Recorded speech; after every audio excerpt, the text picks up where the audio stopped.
After my heart surgery, I sent a message in our family chat. Who can pick me up from the hospital? My son replied, call a taxi. I'm watching TV. My wife added, stay there another month. Life feels peaceful without you.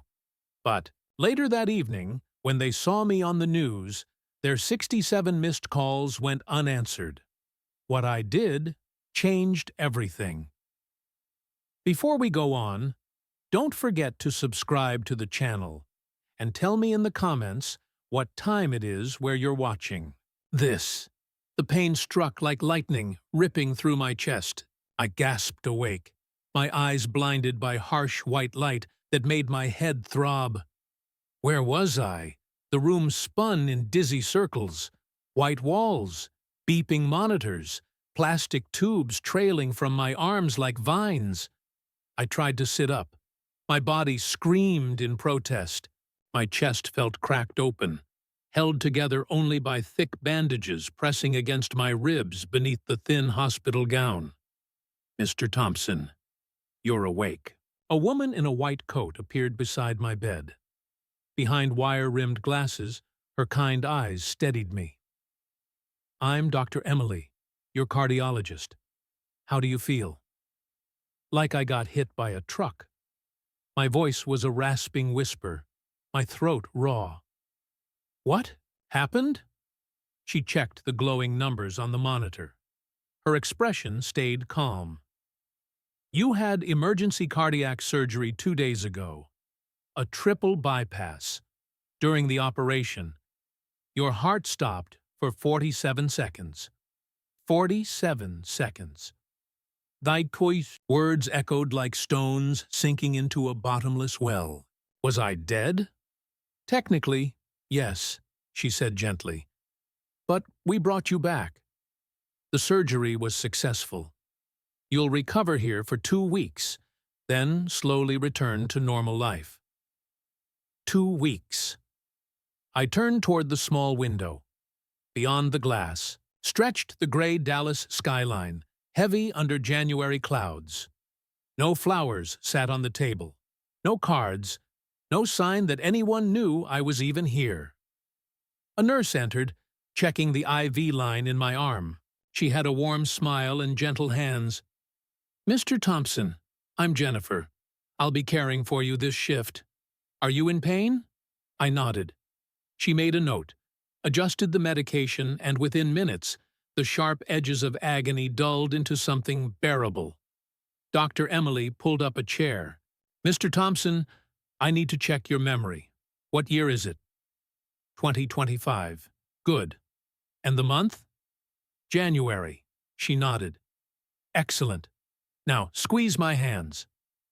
My grip was weak as a newborn's, but she smiled. Motor functions are fine. Memory is intact. You're doing well. Soon we'll have you walking short distances. When she left, I was alone again with the machine's relentless beeping. Slowly, I reached for my phone.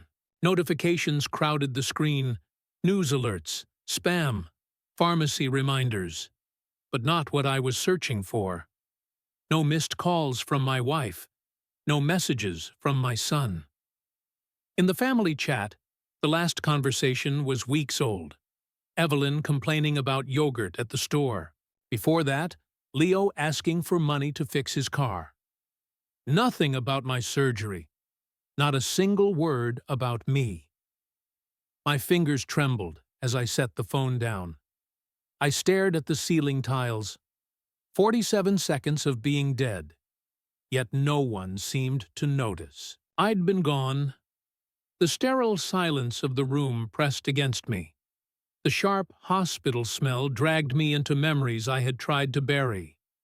It began in the summer of 2020. I was in the garden, planting tomatoes under the Texas sun, when chest tightness squeezed around my ribs like an iron band. I clutched the fence post until it eased, convincing myself it was just the heat. Buford, stop being dramatic, Evelyn had called from the porch, iced tea in her hand. Come inside before you give yourself a stroke. I laughed it off. "66 years old and still strong as an ox," I told myself. Just needed more rest, more water. But the episodes kept coming. By 2021, climbing the stairs felt like scaling a mountain. I'd grip the banister while my heart slammed against my chest. Evelyn would already be in bed watching TV. "You're just getting old," she'd say, eyes fixed on the screen. "Maybe cut back on your projects." I never told her about the metallic taste that filled my mouth during the worst spells, or the way the world tilted sideways when I stood too quickly. She had her book clubs and charity work. Leo was worse. When I said I was always exhausted, he shrugged from the living room couch. "Maybe see a doctor, Dad." "Actually, nah, too expensive. Just take some vitamins." 28 years old. Still living in my basement, but worried my medical bills would shrink his inheritance. The first real attack hit in March 2023. I was making coffee when my chest exploded with pain, like a sledgehammer slamming into my ribs. Coffee grounds spilled across the kitchen floor as I slid down, gasping, "Evelyn." My voice barely carried. She found me 10 minutes later, still crumpled by the counter. "Oh, Buford, did you fall?" She helped me into a chair, already distracted. "I have a hair appointment soon. Can you drive yourself to the doctor?" I drove myself to the ER. The young doctor's steady hands betrayed his concern. "Mr. Thompson, you've had a mild heart attack. We need to run more tests." The results confirmed what I had feared. Years of pain hadn't been stress. My arteries were closing like rusted pipes. "Without surgery, you have 6 months," Dr. Martinez told me in November. "With a triple bypass, you could have 10 good years. 10 good years." I gripped the steering wheel of my old Chevy all the way home, my hands shaking. 10 years. The question was whether I wanted to spend my final days with people who barely noticed when I was at death's door. The creak of my hospital room door pulled me back to the present. Nurse Jennifer stepped in, her warm smile softening the sterile air. "How are you feeling, Mr. Thompson? Need anything for the pain?" I glanced at my phone. Still no messages from my family. Just silence. She studied me, nodding as if she understood. Surgery gives people time to think. Sometimes that's healing. Sometimes it isn't. When she left, I stared at the family group chat on my screen. My thumb hovered over it, trembling with hesitation. 2 weeks since the surgery. 2 weeks of silence. But maybe they didn't know. Maybe the hospital hadn't reached them properly. Maybe, just maybe, 45 years of marriage and raising a son still meant something. Maybe. The morning of January 29th arrived crisp and bright, through the hospital window. Freedom Day. I packed my few belongings into the old sports bag Evelyn had bought me years ago for fishing trips. Each item folded carefully. My reading glasses, the novel I barely touched, pajamas that still smelled faintly of home. My chest felt stronger now. The stitches tugged with each move, but the crushing pain had eased to a dull ache. Dr. Emily had signed my discharge papers with a smile. "You're lucky to be alive, Mr. Thompson," she'd said. "Make the most of this second chance." I checked my phone for the 20th time that morning. Still nothing. No word from Evelyn. No word from Leo. 2 weeks of fighting my way back from the edge of death. And silence. Maybe they thought I was too weak for visits. Maybe they were planning a welcome-home surprise. I had always been the one handling emergencies, driving Evelyn to her appendectomy, taking Leo to the ER when he broke his arm. Maybe they simply didn't know what to do when I was the patient. I typed a message. "Hi, everyone. I'm being discharged today and feeling much better. Can't wait to see you." Delete. Too much. Too emotional. They'd think I was needy.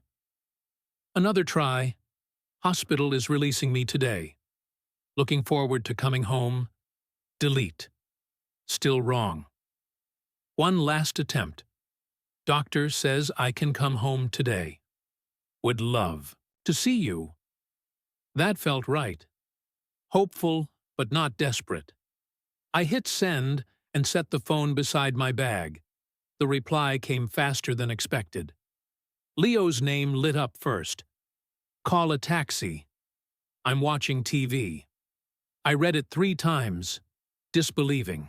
47 seconds of being clinically dead, 2 weeks in intensive care, and my son couldn't be bothered to pause a show. But Evelyn would be different. After 45 years together, she would want to bring me home herself. Her message appeared under his, "Stay another month in the hospital. It's so good without you." The phone slipped from my hands onto the white blanket. Her words burned on the screen like a neon sign announcing the death of everything I had believed. About my family. Stay another month. It's so good without you. I sank onto the bed, my bag thudding to the floor. The sunlight pouring through the window mocked me. My chest ached, not from the surgery, but from something far deeper, a wound no doctor could ever stitch closed. Nurse Jennifer stepped in again, clipboard in hand. One look at my face, and she closed the door behind her. "Mr. Thompson, you look pale." "Chest pain?" I shook my head, words caught in my throat. She picked up my phone and read the screen. Her expression shifted, softening with quiet sorrow. "I'm sorry," she whispered. "Family can be complicated." Complicated. That was one word for it. Another was betrayal. 45 years of devotion traded for nothing. To them, I was just a paycheck, a caretaker, someone whose absence was more welcome than his presence. I looked down at my discharge papers, medications, appointments, warnings, instructions. But they weren't just medical documents anymore. They looked like something else. Freedom. Proof that I had wasted decades on people who didn't care. I walked out of Memorial Hospital on unsteady legs, each step echoing with the truth. I had almost died, and no one cared. The taxi driver was a weathered man with kind eyes. "Tough day at the hospital, amigo?" "Tough 45 years, I muttered before I could stop myself. He glanced at me in the mirror. "Surgery?" I nodded, leaning back against the cracked vinyl seat. The discharge papers crinkled in my lap, and another memory stirred. Another time I'd held important papers with shaking hands. Leo was just a baby, and I was 25 with dreams too big for our tiny apartment. I had saved for 2 years to buy that Harley-Davidson. Every time the engine roared, I felt alive. But babies don't need motorcycles. They need cribs. "The bike has to go," Evelyn had said, rocking Leo on her hip. "We need the money for baby furniture." I polished that chrome one last time before setting a for sale sign on it. $3,000. Freedom traded for responsibility. I told myself it was temporary, just until Leo got older. The taxi, past a motorcycle dealership, rows of gleaming bikes glinting in the afternoon sun. My chest tightened, aching with more than just surgical scars. "Family's tough sometimes," the driver said gently. "Mine, too." And then another memory surfaced. 1995. Evelyn and I planning a honeymoon, 15 years late, but finally within reach. Paris, in spring. I'd been saving for months, working extra shifts at the factory. Then Leo got accepted. To college. "Europe will always be there," Evelyn said, tears sliding down her face as she tore up the travel brochures. Leo's education matters more. 4 years of tuition. 4 years of sacrifice. My Paris dream was packed away in a box with the rest of my postponed happiness. We were passing through downtown now, the glass towers catching the dull January sky. I remembered driving this same route back in 2003, exhausted after double shifts, while Evelyn stayed home watching her soap operas. "When do I get to rest?" I asked once, collapsing into my recliner after 16 hours at the plant. "When Leo graduates and gets a good job," she promised. "Then we'll finally have time for us." Leo graduated. Then he needed help with rent. Then a car loan. Then money for his graphic design business that collapsed in less than half a year. The memory that cut deepest was the loan in 2010. I'd signed papers putting our house up as collateral while Leo sketched grand plans on restaurant napkins. "This is it, Dad. 6 months, and I'll pay everything back with interest." The business lasted 4 months. I worked 3 more years just to pay off that debt. The taxi turned onto familiar Arlington streets, past the elementary school where I coached Leo's little league, sacrificing my own dreams, past the park where I once pushed Evelyn on swings, back when she looked at me like her hero, not her ATM. "You got people picking you up?" the driver asked as we neared my neighborhood. I thought about the messages still glowing on my phone. "Call a taxi. Stay another month. It's so good. Without you." "No," I said quietly. "I think I'm done being picked up." The house appeared around the corner. White siding, green shutters. The lawn I'd mowed every Saturday for 20 years. It should have looked like home. Instead, it felt like a monument to my foolishness. I paid the driver and stood on the sidewalk, staring at 45 years of mortgage payments and maintenance, all so Evelyn could host book club meetings and Leo could have his gaming setup. The driver pulled away, leaving me alone with a house that suddenly looked less like shelter and more like evidence of a mistake. My keys felt heavy in my hand as I walked to the door. The lock turned with a soft click, and I stepped into darkness. Even the entryway felt foreign, like walking into someone else's life. I flipped on the light. Mail piled on the little table. Unopened bills mixed with junk ads. Evelyn's shoes lay where she'd kicked them off. Leo's muddy sneakers beside them.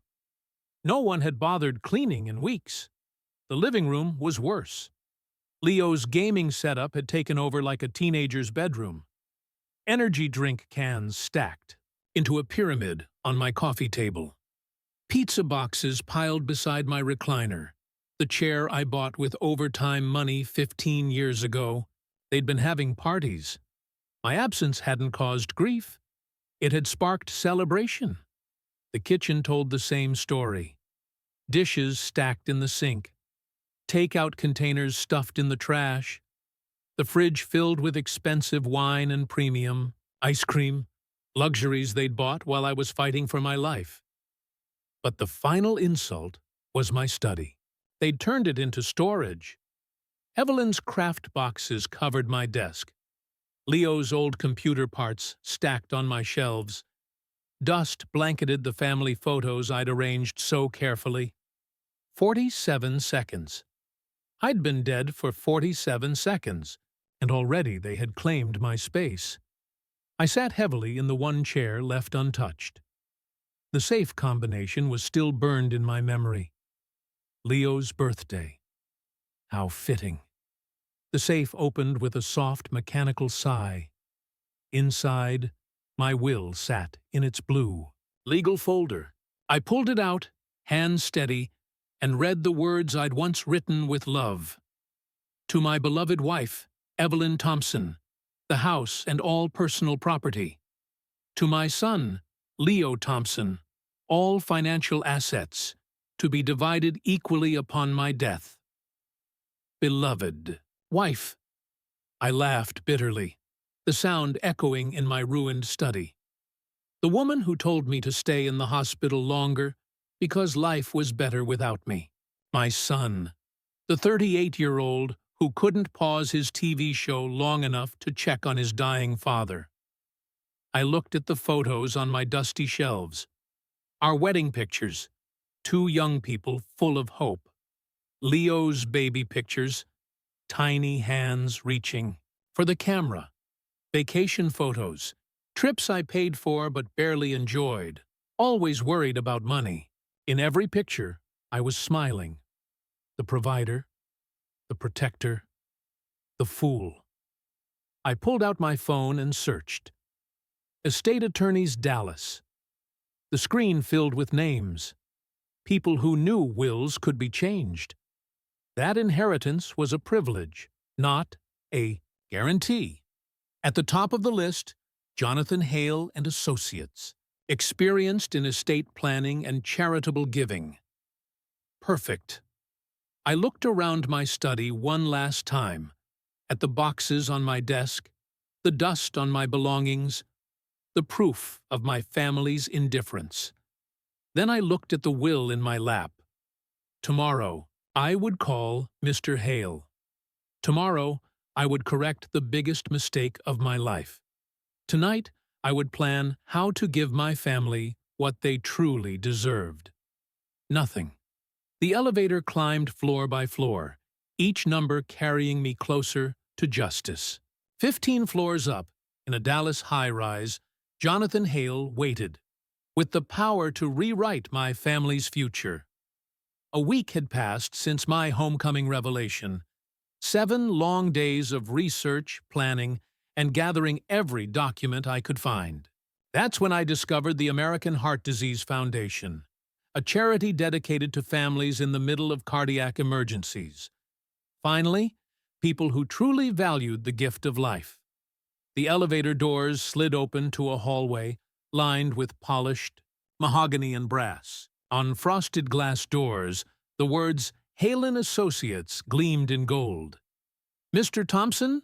The receptionist greeted me with a professional, warm smile.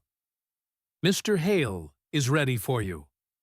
Jonathan Hale's office overlooked downtown Dallas through towering, floor-to-ceiling windows. Law books lined the shelves between framed degrees from universities I could hardly imagine attending. He was younger than I'd expected, maybe mid-50s, with silver hair and sharp, intelligent eyes. "Please, sit," he said, gesturing to a leather chair across from his massive desk. "I understand you want to make significant changes to your estate plan." I settled into the chair, a folder of documents resting on my knees. "I want to leave everything to charity, nothing to my family." His eyebrows lifted slightly. "That's a drastic change. May I ask what brought you to this decision?"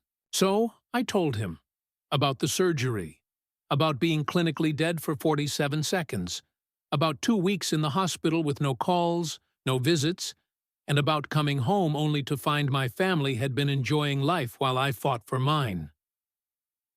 Hale listened, carefully, jotting notes on a yellow legal pad. "Mr. Thompson," he asked gently, "are you sure this isn't a decision made in anger? After a medical crisis, emotions can cloud judgment." "I've had a week to think about it," I said, sliding documents from my folder, emails, bank statements, medical records. "This isn't anger. It's clarity." He studied the papers. "You've been thorough. The American Heart Disease Foundation is an excellent choice. They fund research, support recovery programs, even provide housing for families, people who understand the value of life." "Exactly," I said. "Unlike my family," he leaned back. "We could set up a Padre charitable remainder trust. You'd keep lifetime use of your home, receive a modest monthly income, and after your passing, everything would transfer to the foundation." "Perfect," I said. "I'll live comfortably while my family inherits exactly what they've earned." "And your wife and son?" he asked. Even a small provision? No. The word came out sharper than I intended. They're adults. Time they learn to stand on their own. Hale studied me for a long moment, then nodded. Very well. Drafting this will take about an hour. Are you absolutely certain? I thought about Leo's message. Call a taxi. I'm watching TV. I thought about Evelyn's words. Stay another month. It's better without you. I've never been more certain of anything in my life. The next hour blurred into legal phrasing and document preparation. His secretary brought in 2 paralegals as witnesses, people who had no idea who I was and no reason to care. This revokes all previous wills and codicils, Hale explained as he slid the pages toward me.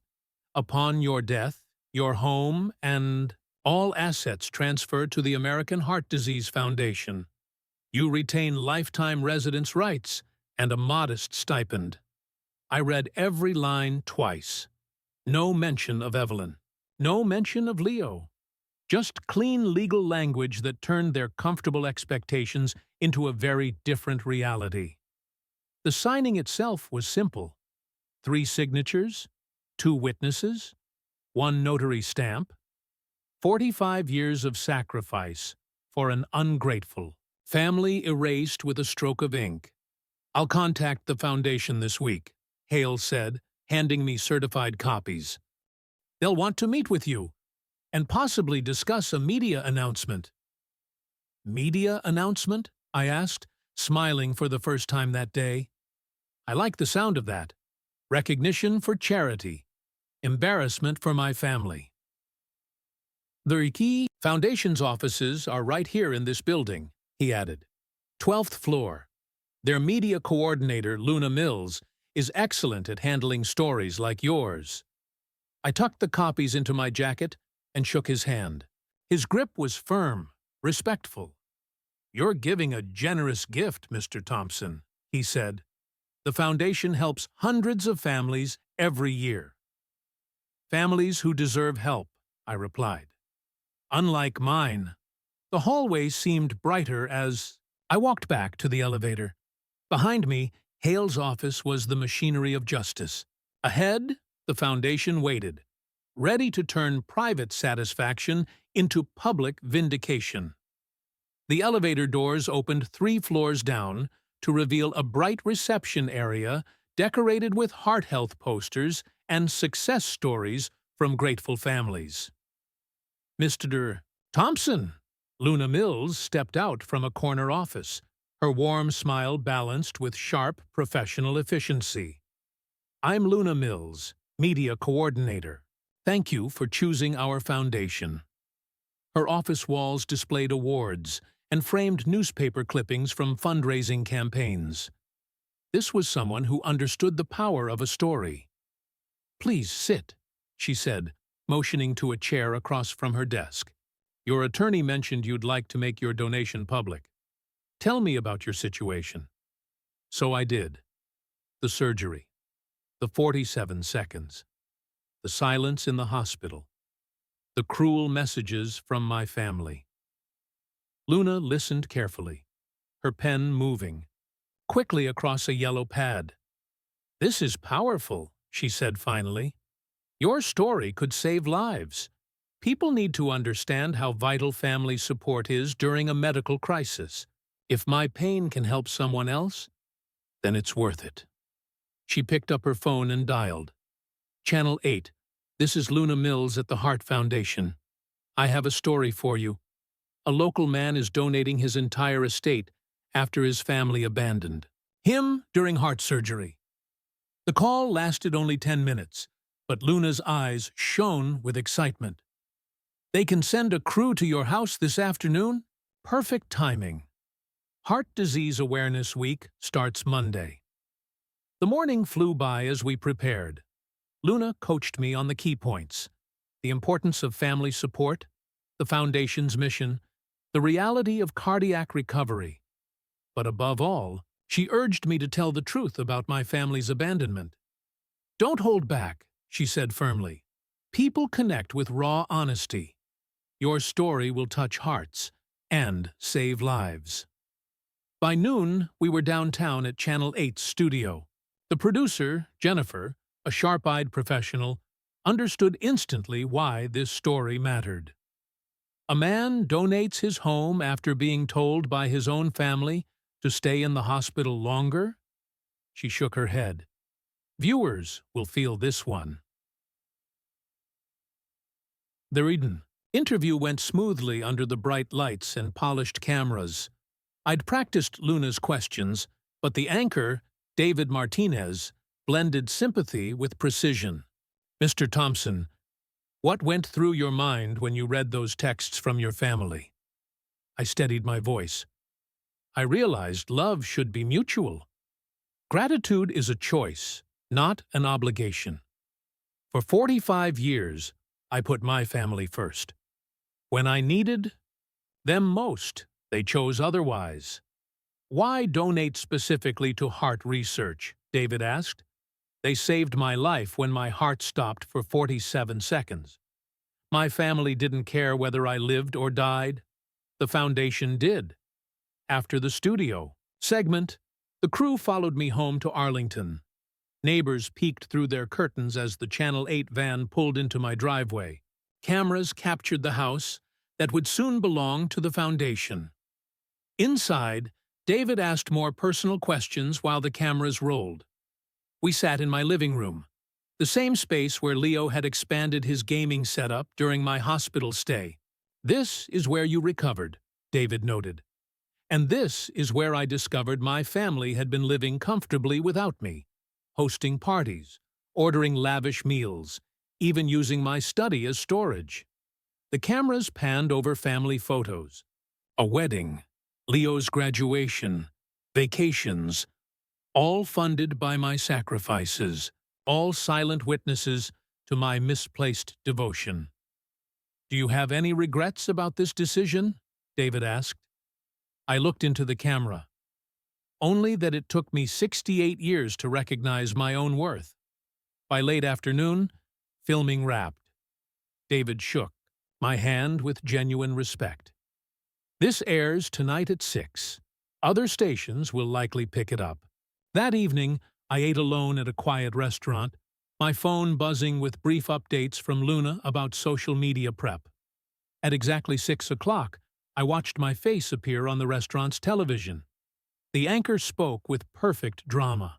A Dallas man is making headlines after donating his home to charity. But it's the reason behind his gift that has everyone talking. There I was on screen, calm, steady, telling the truth about family betrayal and medical abandonment. The segment showed my house, my donation, and Luna's message about supporting cardiac patients. Around me, other diners glanced at the TV, then at me. Some eyes carried sympathy. Others burned with outrage on my behalf.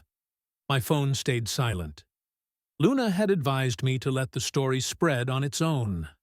By tomorrow, she said, it would be everywhere. Driving home, I wondered if my family had watched.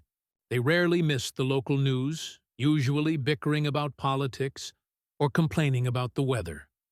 Tonight, they'd see their cruelty exposed to thousands. Tonight, they'd realize their comfortable life was ending. When I pulled into the garage, the house looked unchanged, but everything had shifted. By morning, Leo and Evelyn would finally face the truth. 45 years of taking me for granted had caught up with them. For the first time since surgery, I slept peacefully. Back in the Thompson living room, the evening news hummed in the background. Evelyn flipped through magazines. Leo mashed buttons on his controller, surrounded by pizza boxes and soda cans. Another boring day, Leo muttered. At least we don't have to deal with your father's constant worrying, Evelyn replied, with a smirk.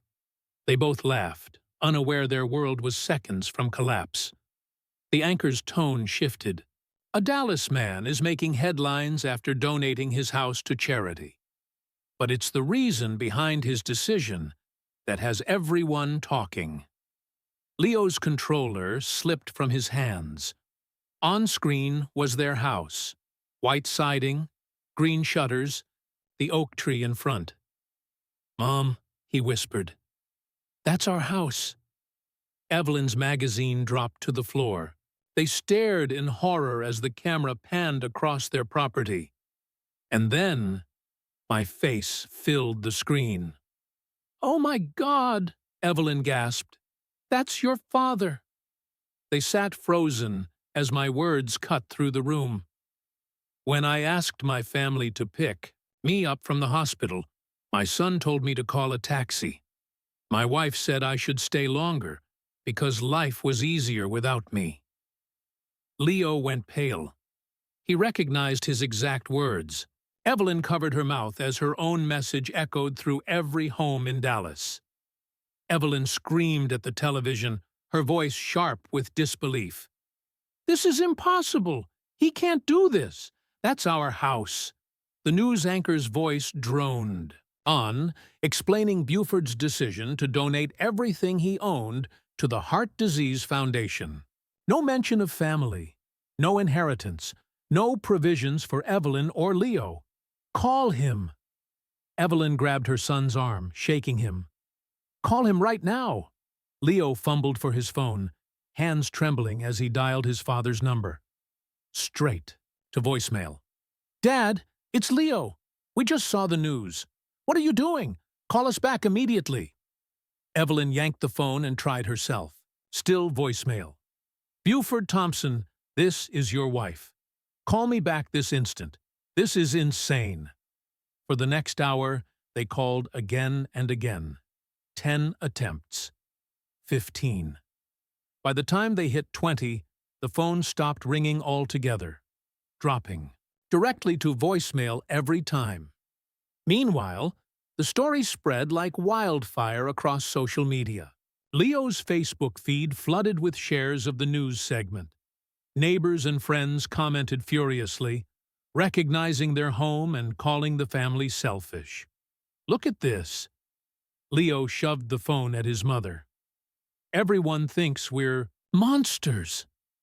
They're saying we deserve this." Mascara streaked down Evelyn's face as tears spilled freely. "Where will we go? We have no money. Everything is in his name." The reality sank in like a stone. The house, the bank accounts, the retirement funds, all belonged to Buford. They had lived so comfortably for so long, they'd forgotten none of it was theirs. By 10 p.m., they'd twice left 67 voicemails and fired off dozens of desperate text messages. Buford ignored them all. "He's lost his mind," Leo muttered, pacing in frantic circles. "The surgery must have damaged his brain. He doesn't know what he's doing." "Or maybe he knows exactly what he's doing," Evelyn whispered, clutching the silent phone. "Maybe this is revenge." They spent the night trying to absorb the crushing truth. No income, no savings, no property. Leo had never held a real job. Evelyn hadn't worked in 3 decades. "What do we do?" Leo finally asked, voice cracking near midnight. "How do we fix this?" Evelyn wiped her eyes and looked around. The living room, the designer magazines, Leo's expensive gaming setup, the comfortable life built entirely on Buford's sacrifices. Her jaw tightened. "We wait for him to come home, and we make him understand. Family is family, no matter what." They camped in the living room, facing the driveway like sentries. Evelyn brewed coffee to stay awake. Leo kept his phone charged, ready to keep calling. Neither slept. They rehearsed arguments in whispers, clinging to the hope that words might salvage their crumbling world. But deep down, they both knew the truth. Something inside Buford had changed. After 45 years of being taken for granted, he had finally stopped taking it. At dawn, Evelyn sat by the window, coffee cup shaking in her hands. Leo paced like a caged animal, phone clutched as if it were a weapon. Then they froze. The sound of a key in the lock. Buford was home. He entered calmly, unhurried, hanging his jacket neatly on the hook. They blocked his way, their faces pale and desperate. "Dad!" Leo stepped forward, anger sharpening his voice. "What is this madness? We're your family." Buford's voice was quiet, almost casual. "Family? When I was in the hospital fighting for my life, did either of you call even once?" Evelyn bristled. "We were busy. You know how hard it is managing everything without you?" His eyes turned cold. "So hard that you told me to stay another month in the hospital, because life was so good without me." Leo faltered under his father's steady stare. "That was a joke. We didn't mean it seriously." 67 calls last night," Buford said, walking past them toward the kitchen. "Funny how you can find time to call when your inheritance is at stake." They followed him like shadows, voices overlapping in frantic pleas. "Dad, please listen to reason. You're not thinking clearly. The surgery affected your judgment. We love you. We've always loved you." Buford ignored them, filling the coffee maker with calm precision. When Evelyn grabbed his arm, his detached look made her recoil instantly. "You have 24 hours to leave this house," he said quietly. The words struck harder than any scream. Evelyn staggered back. Leo's face went pale. "Where will we go?" Evelyn whispered. "We have no money." "That's no longer my problem." The icy finality in his voice was more terrifying than rage. This wasn't the man who had spent 45 years putting their needs first. This was someone who had finally let go. "You can't do this," Leo shouted. "I'm your son. This is my home." "Your home?" Buford turned, eyes sharp. "When was the last time you paid a mortgage? A utility bill? When did you contribute anything besides dirty dishes and demands?" Leo's mouth opened, but no answer came. The truth was undeniable. Evelyn tried a softer approach, tears streaming. "Honey, I know we made mistakes, but 45 years of marriage must count for something." "It did," Buford replied, pouring his coffee. "It counted until you showed me how little I truly mattered." "We can change," Evelyn begged. "We'll be different. We'll appreciate you." "For how long? Until the next time you need something? Until I'm too old and weak to be useful?" Buford shook his head. "I'm 68 years old. I don't have time to wait for you to become decent people." He sat at the kitchen table, opened the morning paper, and spoke as if they weren't even there. "The foundation takes possession next month. You have until then to find somewhere else to live."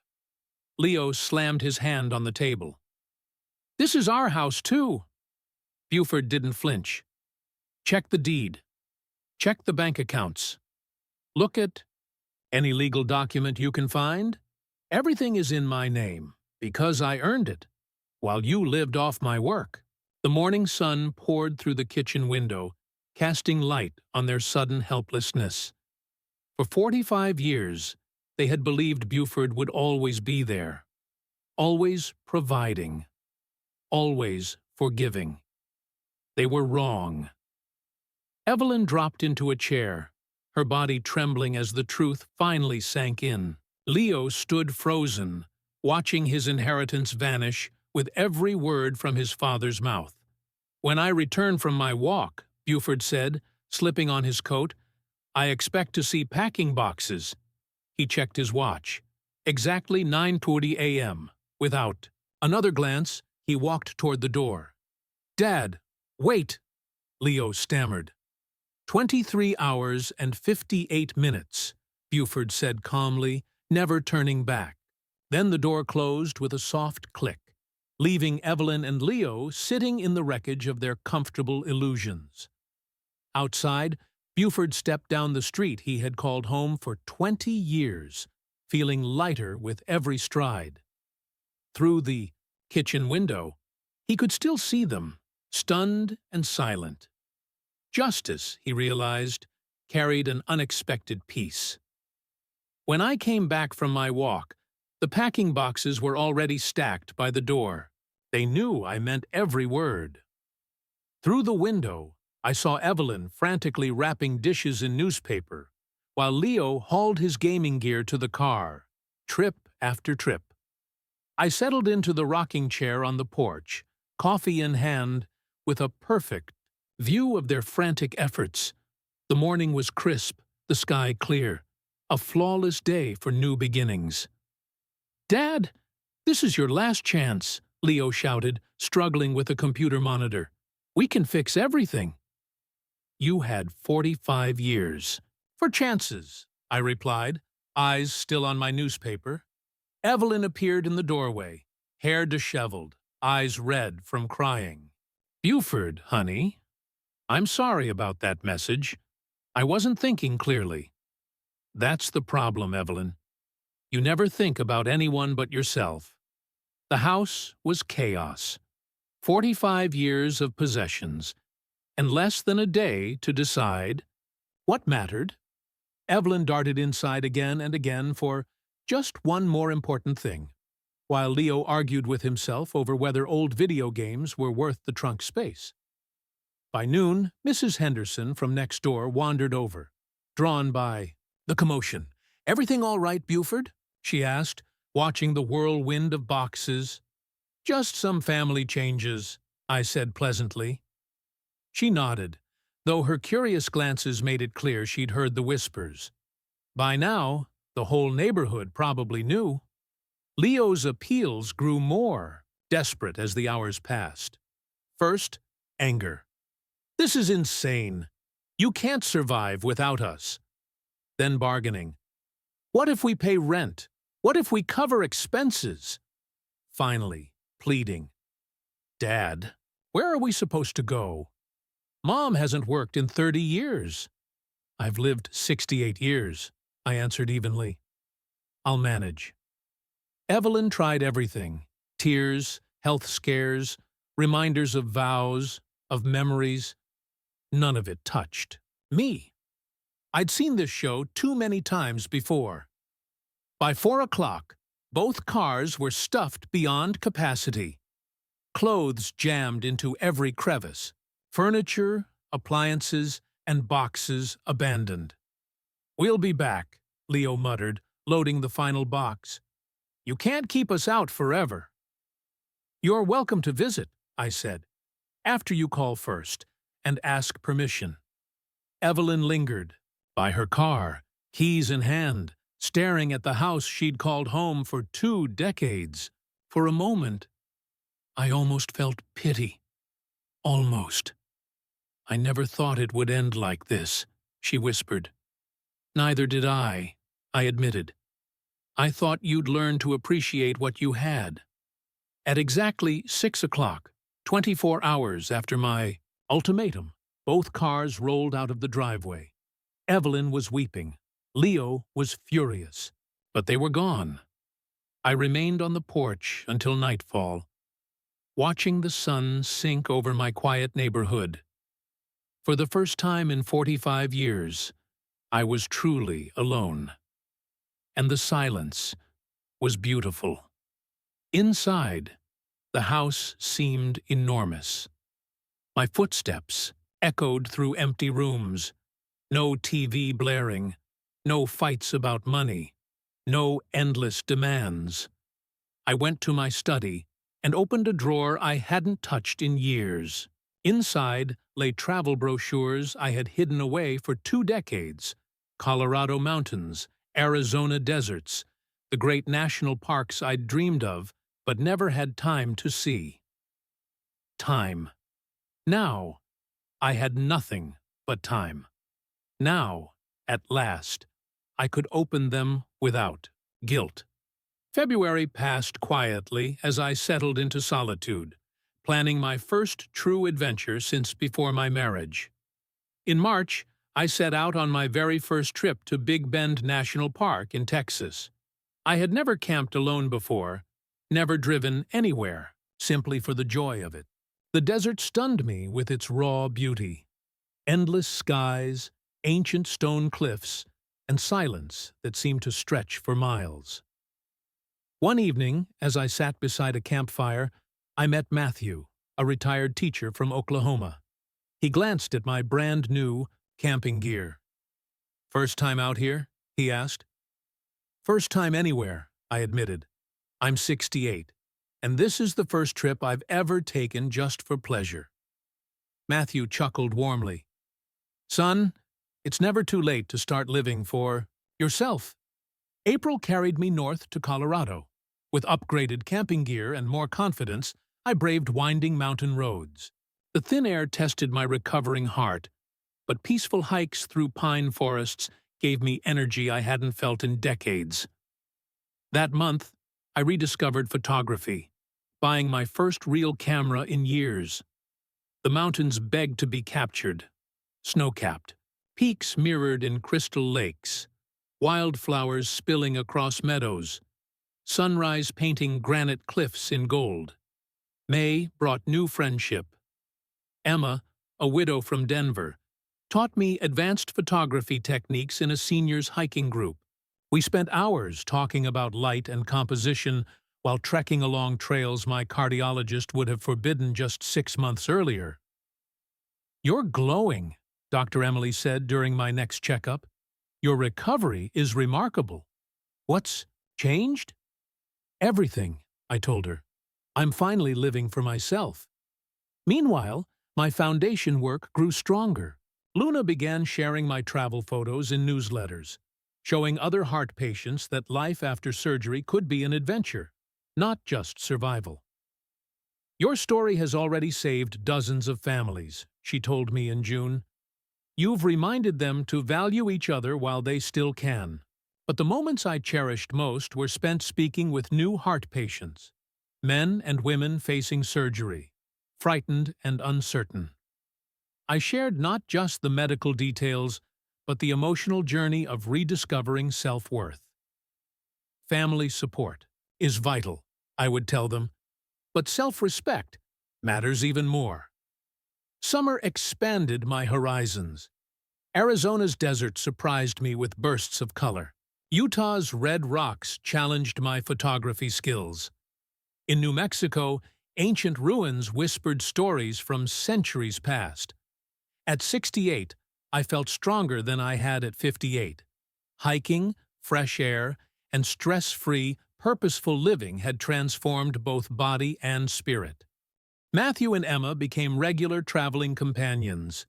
We'd meet at different parks, share campsites, and wander trails together. For the first time in my adult life, I had friendships built on shared passions, not family duty. "You're like a new man," Emma remarked one evening as we watched the sunset in Zion. "What were you like before?" "Tired," I answered simply. "Very, very tired." Luna's team shared my adventures on social media. Photos of an older man discovering joy in nature. Stories of families finding healing through honest conversations. Messages poured in from around the world. Heart patients shared their struggles. Adult children recognized themselves in Leo's mistakes. And spouses reflected on Evelyn's quiet patterns of taking devotion for granted. By July, I returned to Arlington, not because I had to, but because I wanted to. My house felt welcoming now, no longer a prison, but a sanctuary. One afternoon, reviewing Colorado photos at my favorite coffee shop, a shadow fell across my table. I looked up to see a familiar face. Leo stood there, hesitant, looking different, somehow cleaner, older, steadier. His usual gamer clothes had been replaced with neat business attire. His posture spoke of responsibility. "Dad," his voice wavered. "Can I sit for a minute?" I motioned to the empty chair, curious. 6 months had passed since the eviction, but my son looked like he had aged 5 years. In a good way. "You look well," he said as he sat down. "Travel agrees with me," I smiled, closing my photo album but keeping it on the table. "How? Are you Leo? Different?" He paused, searching for words. "I found a full-time job, an advertising agency downtown. I design marketing materials." I nodded, waiting. "I rented a small apartment too. It's modest, but it's mine. I pay the rent, buy my own groceries, do my laundry." "That's good, son." Leo pulled out his phone, showing me pictures of a clean, organized studio. Sparse, but purposeful. "And your mother?" I asked. "She's learning to live on her own. Got a sales job at Macy's. We don't see each other much. We're both busy." I studied him carefully. The entitlement I once knew was gone, replaced with humility. "Dad, I'm not asking for forgiveness," he said suddenly. "Not to move back home, not for money, not for you to change your will. I'd like a chance to prove I've changed. Maybe we could have coffee sometimes, like this, if you're willing." I showed him a few photos from Colorado. His wonder seemed genuine. "I never knew you wanted to do any of this," he admitted. "I never gave myself the chance before," I replied. He nodded, eyes softening. "I've thought a lot about that. About how much of your life you gave, up for us, and how we took it for granted." I shared a foundation newsletter with him, featuring my story. Helping other families avoid our mistakes keeps me busy. "So, we're a cautionary tale now?"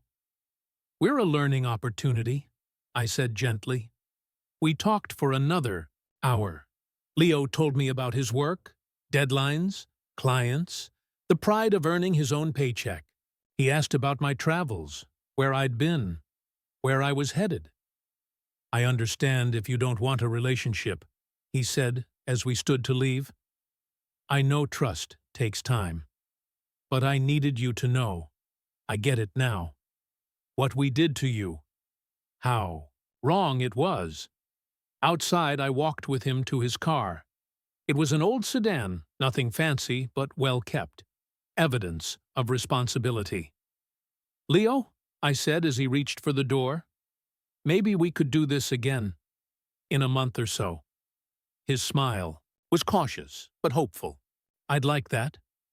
"No promises," I warned. "I'm not changing my will. I'm not looking for a traditional father-son bond. But maybe we can build something new, something healthier." "I understand," he said softly. "And, Dad, I'm glad you're happy. Finally." I watched him drive away, noticing how carefully he checked his mirrors, how he signaled at every turn. Small details, but signs of growth. The afternoon sun warmed my shoulders as I walked to my car. Tomorrow, I would leave for the Ozarks in Arkansas. Next month, perhaps Maine, chasing autumn colors with my camera. A text buzzed from Matthew. "Emma, found a perfect campsite in Utah for October. You in?" I typed back, "Absolutely. Send the details." 6 months ago, I was a dying man, neglected by his family. Today, I was alive, healthy, and surrounded by people who chose to be in my life, not people who felt obligated. That difference was everything. I drove home through Arlington, past the coffee shop where Leo and I had spoken honestly, past Mrs. Henderson waving from her garden, past the Hart Foundation office where Luna was preparing the next campaign. Home, finally, to a house that was mine. Home to a life I had built one careful choice at a time. Some stories end in dramatic reconciliations. Mine ended with something far more valuable. The quiet peace of a man who had learned to value himself as much as he once valued others. And maybe, just maybe, the hope that love could take root again, in healthier soil than obligation. The sun was setting as I pulled into my driveway, the sky glowing in the same colors I had captured in Colorado. Beautiful, peaceful, entirely my own. If you enjoyed this story, please like this video, subscribe to the channel, and share your thoughts in the comments. To hear the next story, click the box on the left. Thank you for watching.